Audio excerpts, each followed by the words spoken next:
But what I like about the umbrella is that it's such a disposable object. And it sort of shows that everything will be connected. An enchanted object is an object that is its own self, but then something else. Like it's augmented somehow. It has a special characteristic, a special capability. One of my favorite examples of an enchanted object is there's some trash cans that are all around Cambridge, and they're called Big Belly.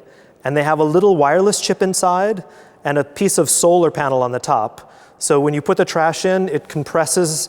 And then each trash can reaches out to the truck and says, I'm full, I'm full. For inspiration for enchanted objects, I look back to fiction. I look back to your youth, to the Grimm fairy tales, to James Bond and all of his enchanted, cars and, his pen that allowed him to breathe underwater. And those people really understand the user interface. So I think a lot of the frustration that we have with technology today is because everything is consolidated into this little black slab that's hard to use. You have to navigate between apps, you have to recharge it, and I think things will get easier to use as you start to break apart the functionality and embed it in everyday things. So you can have a chair that triggers music, you can have a coffee table that shows you photos.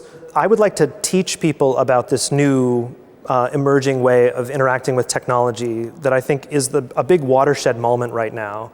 I would really like for people to appreciate that product companies need to think differently about products, and it will mean good things in terms of the way that we interact with technology. I think enchanted objects allow you both to have simplification, but also new expressibility. And so in the same way that people, a conductor has a very simple object, a baton, but has infinite expressibility. Think about musical instruments. They do one thing, but they have a lot of subtlety and a lot of expressibility. And I hope that our technology interfaces have both simplicity as well as subtlety and expressibility like musical instruments. I think a more interesting question is, what should the positioning of objects that make you healthier or that have other business models be in people's lives? And I think I'm very interested in the consumerization of these connected objects. And so I think there will need to be a lot more covert brands and a lot more ways that people will acquire these objects, and they will be remarkably cheap because they encourage a behavior that's in your best interest and other people benefit.